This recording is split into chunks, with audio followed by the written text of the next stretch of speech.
I wish to make it easy. I mean, there's a preseason, one big tournament at the end, a big cup or a big ring, and lots of confetti. Sadly, that's not how League of Legends works.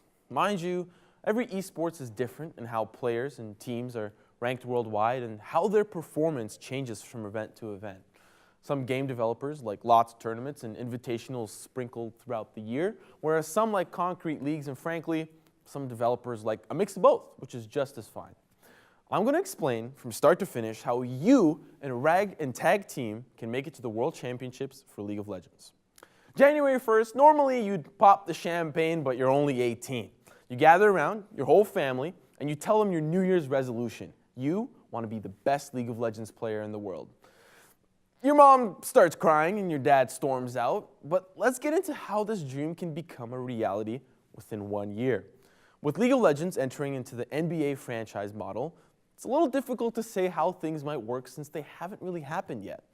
There are the main teams in the North American League Championship Series, or NA LCS for short. These are the teams participating. And each team also owns an academy team. So there's a major league and there's a minor league with 10 teams a pop per league. Pretty simple, right? To get on an academy team, you must either A, get signed, or B, there's now going to be an NBA-style draft at the end of the year. Let's hypothetically say you got picked up from the draft, which is where this resolution came from. And you were so damn good and exceeded so many expectations. Man, where did you come from? Let's sign you to a team. Congratulations. You're now in the NA LCS. You and 9 other teams now play in a spring split, the first season of the year. Every other region will also have a spring split that they will compete in as well. The top 2 teams with the best seasonal record are automatically seeded into the semifinals of the playoffs and await their opponents there. The team that wins the playoff bracket is then sent to the Mid Season Invitational. The top 6 teams after the playoffs receive championship points. The higher the placing, the more points the team receives. The first place team also receives them, and the most obviously, remember these championship points. They will be handy later. Your team has won the NA LCS playoffs, held the trophy high through the confetti. Your entire team rushes out to celebrate with you.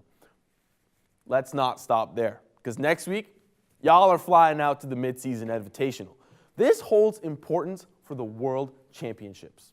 1 team from the core regions, North America, Europe, Korea, and China, are sent alongside 8 of the wildcard teams from smaller regions.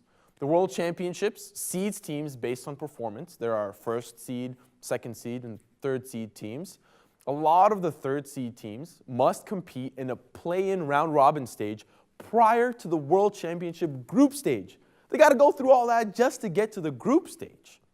This seems like a lot of information, but I think it needs to be explained. So that was the meat and potatoes, and for the vegans out there, here's a little quinoa as well. Regularly, a region sends 1 of each seed.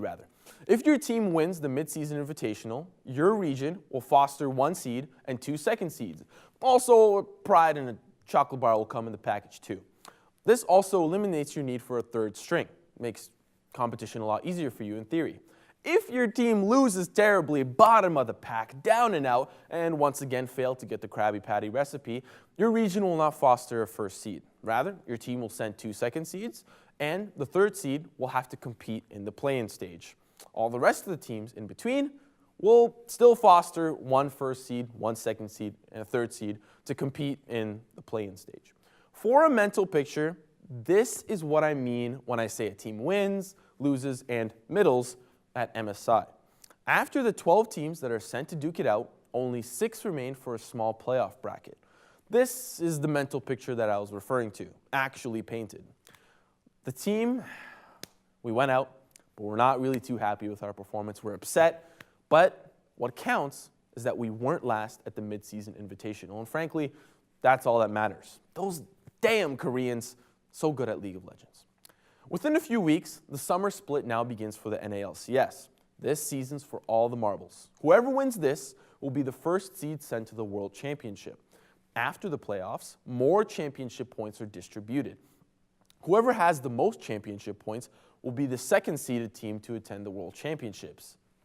Last but definitely not least, for the 3rd seed, we have what's called the gauntlet. There should be now 4 remaining teams with a decent amount of championship points. They are slotted into a bracket with the team with the most remaining points waiting at the end, and the 2 teams with the lowest amount of points of the 4 duking it out first. The winner of that plays the team with the second highest championship point count, and the winner of that faces the team waiting at the end. The winner of that is only the 3rd seed sent to the play-in stage prior to the World Championship group stage.